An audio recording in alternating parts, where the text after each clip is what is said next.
Welcome to Love Punch, where I'm challenging leaders, entrepreneurs, and creatives to make a lasting impact. I'm your host, Ruby Fremont, and I'm here as a catalyst for you, the new generation of thought leaders. Join me each week as I dive into raw conversations with real impact makers.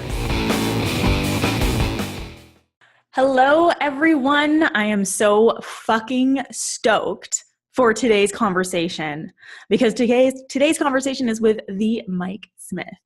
Now, for those of you who don't know, let me just share a little bit of his official bio.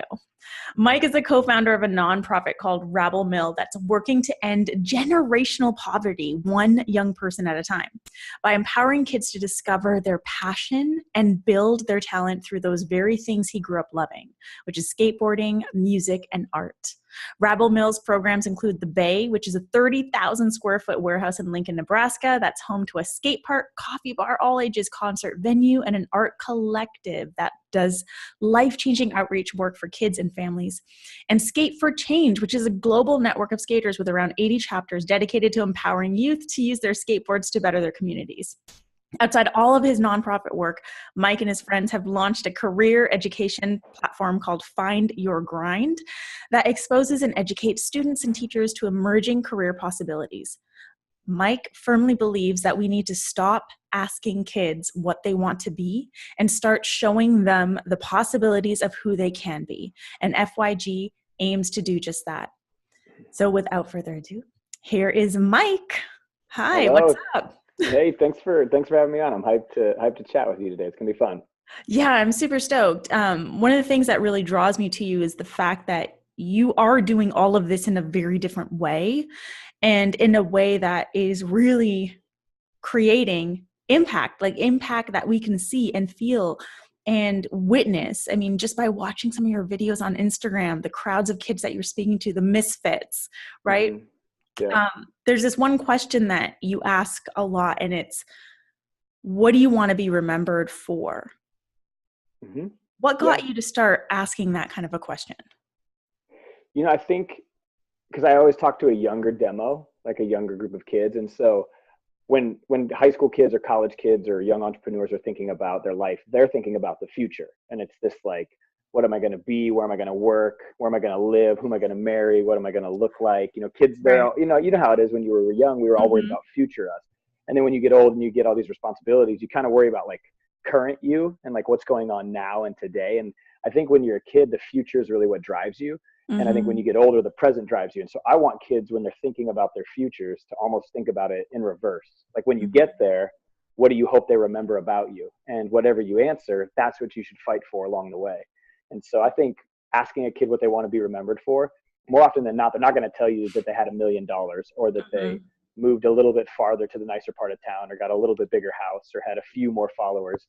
They're typically going to tell you that they wanted to make a difference or they wanted to help somebody or they wanted to do something incredible. And so whatever their answer is, I typically say, well, why don't you fight for that instead of fighting for a title or a job or a resume or a bank account number or a number of followers. And so it's fun to get kids to sort of think about their future, but in reverse. And so that's why I always ask that question.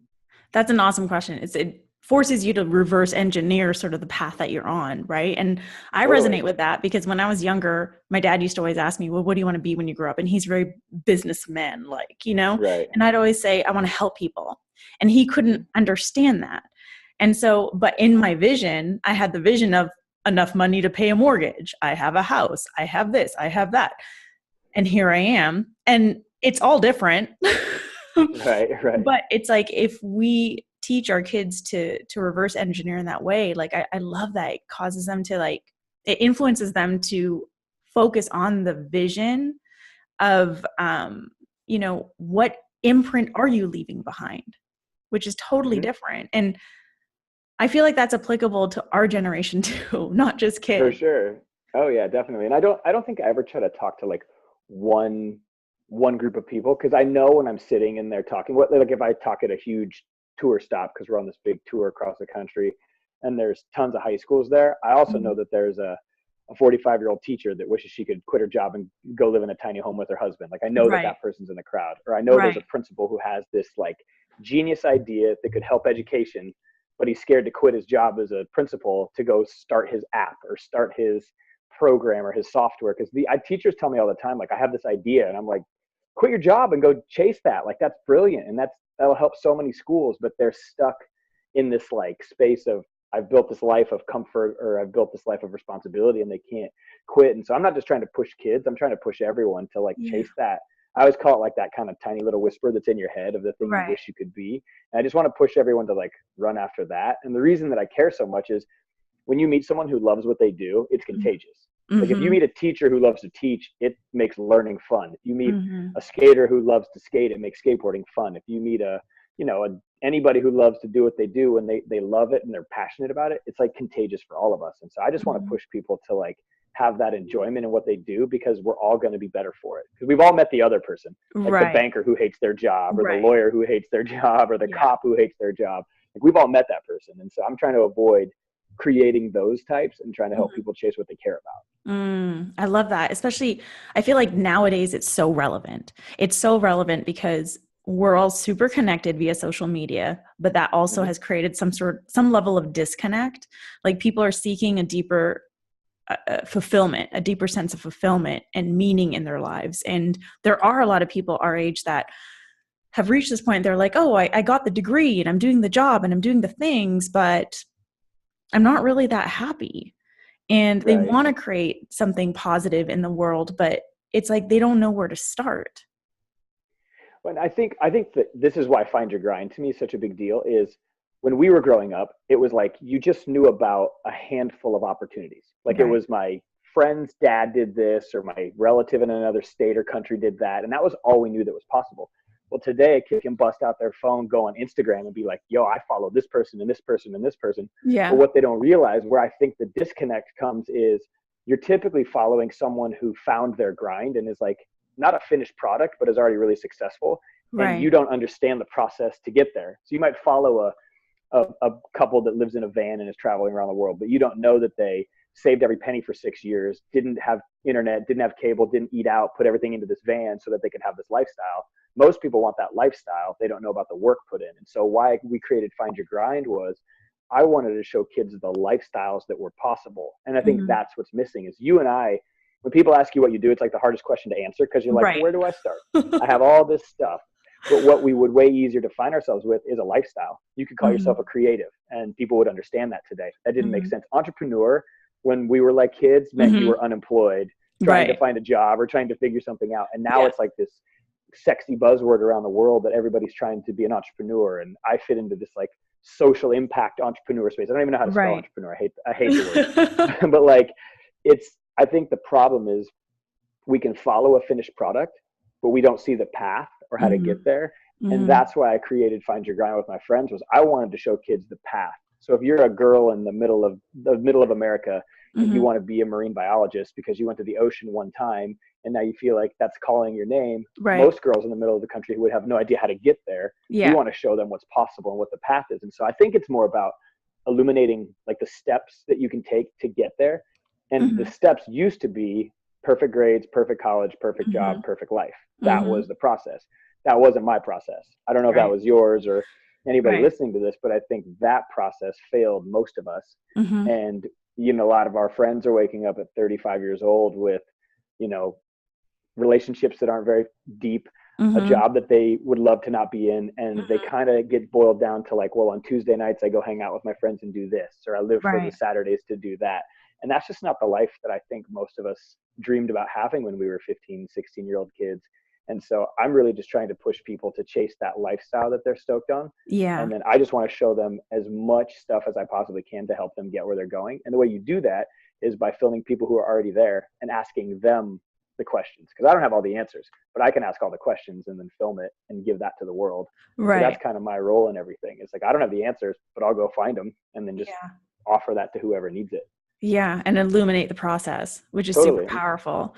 And it also makes it feel more tangible and more real, right? Because now they understand the process behind it. Because I think today it's so easy to see everyone's highlight reels. It's so easy to see what people are choosing to showcase, but we don't know, the 10 years of blood, sweat and tears or whatever they put into it to get to where they're at, and it's that story behind the the outcome that helps illuminate the reality for people to understand what they need to do to follow it. You know, I was one of those people that did the whole, well, I have to get good grades. And then I went to college, and then I hated college and I dropped out. And then I went in trade schools, and I have had like 7 different careers until I finally landed into what it was. But at the end of the day, the difference was impact and fulfillment for me. It was like, what is the impact that I'm creating? Because again, like it all boiled down to me for, I want to help people.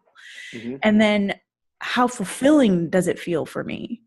You know? And so that's why, you know, whether you want to call it yourself or put the label of the social good entrepreneur, what you're doing is so different. It's like you're blazing your own trail and working with the next generation of leaders, of presidents, of doctors, of marine biologists, of motivational speakers.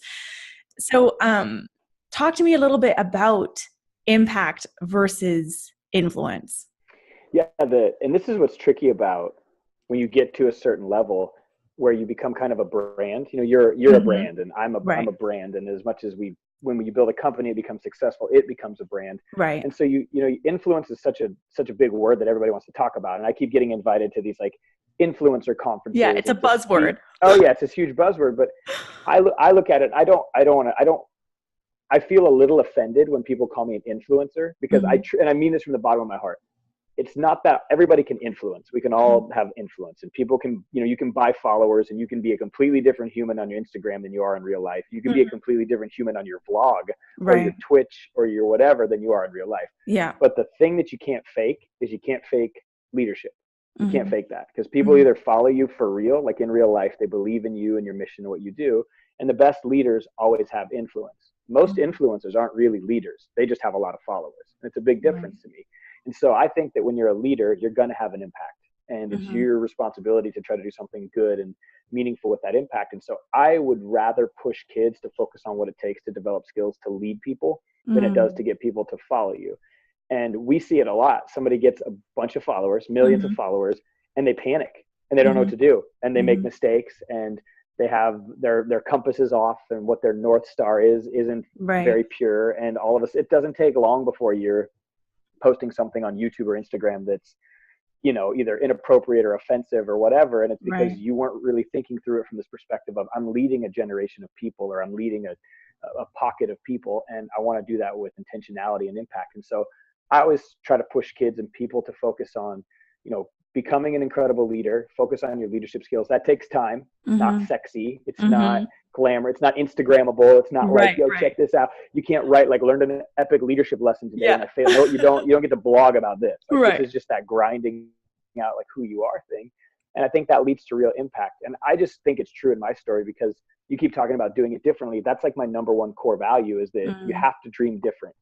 So many kids today, and young adults and people listening to this, they see people that are successful, and your natural instinct is to copy that path. Yes. Like you just want to copy their roadmap. You're like, everyone's doing this, I got to do this. And so it works for them, so it's going to work for me. Totally. And if I'm 50% as successful as they are, then I got in the room and I'll figure it out. You know, like that's what most people think. And I've just always believed I want to dream different. Like I really do. And a good example of dreaming different is like 5 years ago, 5 years ago, I launched the Harbor TV. And the Harbor TV it's the most watched show in schools in America today. So they stream it in over 5,000 schools, all 50 states. Millions of kids watch it every week. And when I started this show, everybody told me, well, there's only one place you can go.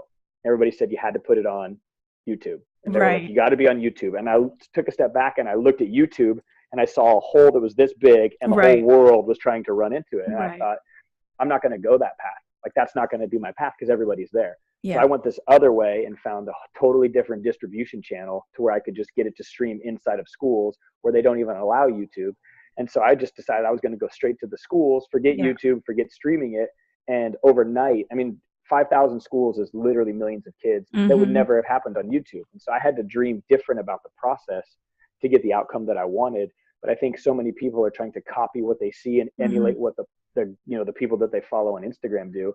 And to me, that's the quickest way to like set yourself up to fail. So I believe that if we're going to start creating the next generation of leaders and impact driven kids, we've got to challenge them to be courageous enough to do it different. We've got to challenge them to be courageous enough to be unique. We've got to challenge them to be creative enough to not listen to their mom and dad when they say that's not a job, or you can't make money doing this, or, you know, I just saw a thing with this kid on Twitch TV making $500,000 a month playing video games. Wow. I guarantee you he had 500,000 people telling him when he was a kid, right, that's not a job. And now they probably all want to work for the kid. You know what I mean? Yeah, and totally. So I just think that if we're going to start to push people to be impactful, we've got to let them open up a little bit more of who they are as an individual and stop copying. Because the minute you copy, it's not who you are. And I think it loses its impact. Yeah. And I love that you brought that up, because I think, I mean, again, like even for people our age who, you know, we're the entrepreneurial generation, you know, there's tons of people in their 20s and 30s entering the world as entrepreneurs because we want to carve our own path. We want to create our own success. We don't want to be defined by, you know, a 9-to-5 or these rules and regulations. We get that we can do things differently. Yet, hold on, my dog's about to go nuts. Yeah. Hey, bud. Go upstairs. You gotta go upstairs. I haven't been home for a while, so he's like super stoked that I'm back. He wants to play. Sorry. No worries. Yeah, so like people gravitate towards, okay, well, that's working for this person. So if I just take this cookie cutter idea and apply it to what I'm doing, it's going to work. But in doing that, we lose all sense of what makes us unique, as well as being integral to what we value and the imprint that we want to leave behind. You know, like then we have a generation of cookie cutter leaders that are trying to lead others. It doesn't make any fucking sense to me. It doesn't. Totally. No, totally. And it's like, and that, yeah. I think the thing that breaks down is the minute something you didn't expect happens, you don't know what to do. Because right. You've copied your way. You haven't paid. Like I always talk about the hard yards. Like you got to put in that time of like, you don't post on your Instagram every sponsor that said they weren't going to back you, every brand that said they weren't going to endorse you, right. You were this close to being their choice, but they went with someone with more followers or whatever. What, you know what I mean? Like I have it all the time. I don't post all the grants we don't get from my nonprofits. I don't post all the giant tour dates that only 400 kids showed up to instead of 4,000. You know what I mean? Right. Like you don't, we always like to present this like the best version of ourselves. And so if you've copied your whole life, when this really tough thing happens, you don't even know what to do because you've never experienced like your first failure when there's no one to talk to. When I opened up my first skate park, no one had ever done what I did. I opened up this indoor skate park in a mall that was a nonprofit, and there was no one in the world that had ever done this one thing that I had done. Right. So I couldn't pick the phone up and be like, hey, I totally copied your idea, and now I'm at this spot.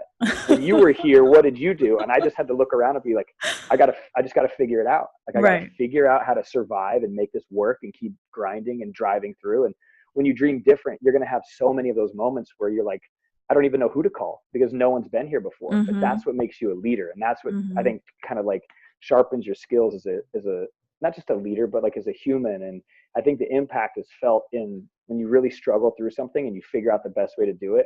I think people see that and they feel that, and I think that they're drawn to it. I think that's at least been my experience, is that people love that it hasn't always been easy for me and for what we've created. But I think they're drawn to the fact that we kept going, and now we're creating some things that are like honestly really incredible, but it's because we struggled. Right. But we did that because we dreamed different, and that's why we had to struggle through it. Yeah. And that takes so much courage and so much persistence and so much resilience. That this is something I call CPR, courage, persistence, resilience. Oh, nice. But it takes so much of that. And, you know, I was one of those people that did all the cookie cutter things because I was like, this is going to work. This is going to get me to where I want to be. And it did, but it wasn't what I wanted. I didn't want that. I wanted the deeper meaning, the fulfillment, the things that felt more aligned with my own personal legacy. Right. And I feel like for you, like what you've been saying about creating this new generation of leaders and leading them, like we as leaders have to do our due diligence and own our responsibility for showing up as that leader for them. And they deserve better than cookie cutter bullshit. Totally. Oh, no question. I think look at the kids in Florida, you know, like this school in Florida, and like they're the ones leading the charge now. They're the kids with millions of followers, and they're on talk shows and talking about how to make, they're the ones going at senators in front of people on national TV, you know, asking tough questions. And I think kids are hungry for it. And I think this generation, I think there's going to be this weird shift of kids who grew up with social media, so it's not special. Mm-hmm. You know, to us it was special. We watched Right. it evolve. We went from Yeah. like our top 8 friends in MySpace and the drama of having to move someone Right. in to move someone out. You know, like we Yeah, went yeah. through like that world to where they don't know life without it. Yeah. And I think that because they don't know life without it, it's not going to be this like, oh my God, it's the biggest deal in the world thing. I think it's just kind of a part of their thing. And I Mm-hmm. hope that they're going to be able to like, I feel that they're going to be able to put down sort of just like the pressures of social media and really start to cut into things that they care about. Because Mm-hmm. when you and I were kids, the only way we even found out about global issues was our Right. parents, the news, and our teachers, or a Exactly. newspaper. That was it. Right. There was no trend breaking news on your phone. Like, none No. of that existed. And these kids are in it every day, and they can respond, interact, Mm-hmm. and organize. These kids organize thousands of schools, you know, walking out, you know, Mm-hmm. for the 17 minutes. Like, those were kids. Like, kids did that. And I think that Mm-hmm. I didn't do that. I was in high school when Columbine happened, and I just went to school the next day because I didn't know what else to do. I didn't know you Right. could do anything else. And so I think that these kids they're gonna surprise us, and they're gonna do some incredible things. I've met kids who have more grit and courage and better ideas than a lot of the adults that I spend time with. And so Mm-hmm. it's encouraging and exciting at the same time. And I know that kids always get a bad rap. I think kids in every generation are going to get a bad rap. Mm-hmm. That's what being a kid is all about, is having the Right. older generation tell you that you're doing it wrong. But I Mm-hmm. think that this next batch coming up has something really special in store. And I think it's going to be pretty special. And I'm stoked that I get to be a part of like stirring the pot and pushing them to like be great and do more. And so if I'm even involved in some of their success or just pushing them to really chase what they love, like that gets me excited.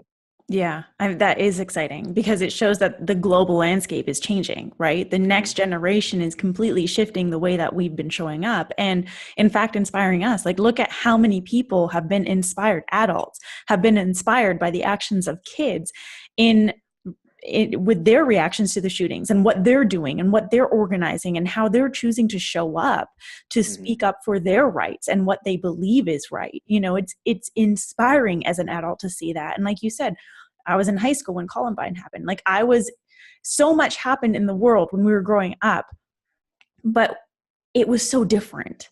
You know, there was the lack of social media, that lack of like really knowing in the moment when things are happening.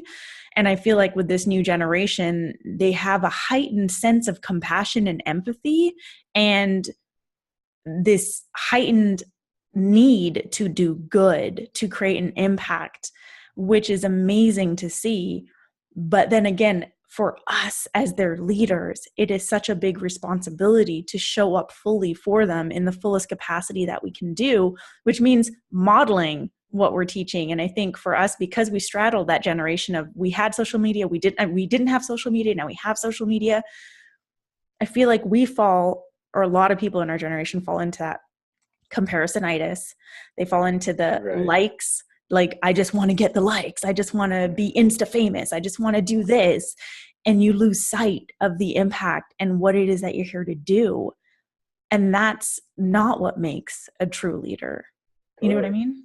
No, that's the difference between like impact and influence. Right. You know? Like I'm not fishing for followers when I show up to a school, or I'm not fishing for followers when I post a video or recap or a you know, whatever. Like, I'm not trying to get followers. I'm trying to show people what's possible and show people that like if this simple dude from Nebraska who graduated high school with a C GPA and didn't graduate college, like if I'm capable of starting nonprofits and building companies, then there's no excuse for any of you. Like, everybody can go do incredible things because there's nothing extraordinary about me. Like I always make the joke, like I'm the most average human, like literally from like my grades to my height to my name is Mike Smith, for God's sake. Like, there's literally there's 40,000. Yeah, exactly. Like there are 40,000 Mike Smiths in America. And so I'm the most average person of all time. So if I can create things, everybody can create things. And I think that I hope kids find, because a lot of people come in and talk to kids and it's like, I landed a plane in a river, or I survived this crazy thing. And I'm just like, I did nothing like that. Like, I'm just average and regular. But let me tell you how I did these things even as a regular person. And most of us are just regular people. Most of us aren't the best at anything. And I think that a lot of us let not being the best stop us from really trying to go for it. And I think that's what I'm really trying to inspire people to realize, is like, you don't have to be the best at anything. You just have to go for it. And like, sometimes it works out, sometimes it doesn't, but it's the process where you really kind of discover like who you are and what you care about. Right. And it's through that process of discovery that we become better, Hmm. right? So like even Totally. it's the strive for perfection, the strive to be the best. Why not just strive to find the things that really light you up Yeah. and find the missions that you really want to pursue or create or cultivate and leave behind the legacy and impact that you want to leave behind. And in the process Totally. of all that, just have a good fucking time. Hmm. Yeah, and that's the thing is I think people don't realize like it's fun. Like it's so much Mhm. more fun when you're chasing the things that you care about. Like kids tell me every day, and adults, and I'm speaking at this thing in Canada in a couple of days, and it's all like young entrepreneurs, and they all say they're like, "How do you do it? Like, what's the Right. magic thing?" And I'm like, take what you love, like whatever that is, Hmm. and figure out like how to create something in and around that space. Because entrepreneurship to me is finding a problem you're cool solving for the rest of your life. So I've got this Mm. like I have this warehouse here in Lincoln, Nebraska. It's 33,000 square feet, the bay. It's like you said it at the start, skate park, coffee shop, concert Hmm. venue. It's all these things. Those are the things I love, like skateboarding, Right. music, and art. I'm not the best skateboarder. I'm not the best musician. I'm not the best artist. I love Right. those things though. Hmm. So instead of trying to be the best at something, which I'm not, I wanted to create this space where anybody could go and create. Somebody could become the best. And so I Hmm. just created this space for it. But these are problems and lifestyles and like communities that I love and things Hmm. that I'm super passionate about. If it would have been architecture or construction or other things, like I'm not Right. overly like passionate about biology or nursing, and those things are important. Doctors are important, nurses Yeah. are important, architects are important. I'm not wired that way. I've got Hmm. this other thing that I get stoked on, and so I just Hmm. hopped into this industry and was like, I'm never going to leave. I'm just going to Yeah. keep creating really cool things in this space and see what it can grow to. But you gotta start with like the things you're interested in. Hmm. And then kids and adults tell me all the time. It breaks my heart when adults say it because they've been on the planet a little bit longer. Hmm. But when someone's like, "Well, I don't know what I'm passionate about," and I'm like, then I can always tell. I say this to everybody. I'm like, you want to know how you don't find your passion? By hanging out with the same people every weekend, doing the Hmm. same thing with your face buried in your phone, watching other people live their life.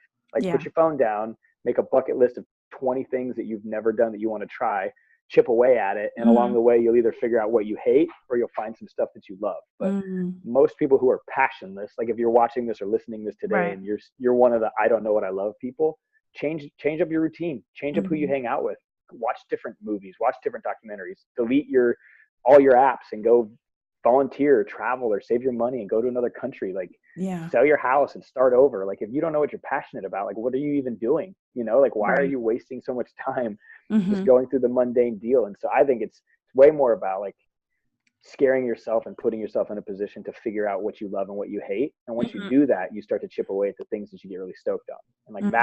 that's what I try to inspire kids to do is like get out there and get weird. Like get out there and Yeah. get crazy and figure it out and like discover who you are and what makes you what you are and what makes you what you're not too. Like a lot of kids Yeah. need to do things they hate so then Hmm. they can start to discover what they love. I think it's important.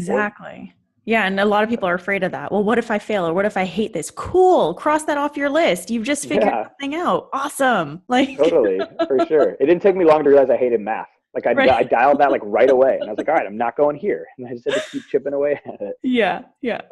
Oh my God. I failed math 12, but that's another story. Oh, I don't even. I Yeah, know. I don't even want to. I like sometimes I'll be at like a college or at a high school, Yeah. and I'll see like math on the board, and I'm Right. like, I don't even. And they're like sophomores, and I'm like, you Yeah. can't even drive yet, and you know what that means? Like, Right. how's that even possible? Like, it's so weird. Yeah. Yeah. Well, Mike, we are nearing the end of this episode. And at the end of every episode, I offer a love punch, which is like a punchy affirmation. So today it's your turn to offer a love punch to our listeners, to our watchers. So, Hmm. what is your love punch for today? I think my love punch would be. Let me think. I want to make this an uppercut, not just like a Mhm. jab. I want this to Right, be like the right. real deal. I think no matter where you're at, like listening to this or watching this, it's 100% not too late. Like it's not too Mhm. late for you to start over. It's not too late for you to change. It's not too late for you to go for it. And so whatever that scary thing is in your head telling you that you can't, like punch that out and replace it with yourself and the things you're stoked about and passionate about. And like I want whoever's listening to this to quit, start over, chase something, ask that girl out, ask that boy out, tell your boss to Mhm. like you quit. Shh, Right. my dog's talking to me. You trying to give a love punch too? He's telling me to quit talking to Right. go outside. But I think, find what you love. And whoever's listening to this, I hope you can like really find a little bit of courage to chase after what you care about. That's my love punch for today. Love that. Powerful. It's not too late, guys. Go after what you fucking want. Mike, it has been a pleasure speaking with you. Thank you. You too. You are highly inspirational, and I feel like a lot of people in our generation can learn a thing or two from you about leadership and how to show up. So I appreciate you taking the time to be here today. To our listeners, thank you so much for joining us on today's episode of Love Punch, where I'm challenging thought leaders, influencers, and entrepreneurs to make a lasting impact. If you love this episode, share it, hit subscribe, drop a review, and feel free to connect with us online. Mike, why don't you tell our viewers and listeners how they can stalk you online? You can type in Mike Smith, which everyone can spell that. And then it's Mike Smith Live. You can find me at Mike Smith Live on anything. Awesome. So go follow Mike, see what he's up to in the world, and connect with me online at I Am Ruby. And I will be back next week with a brand new episode of Love Punch.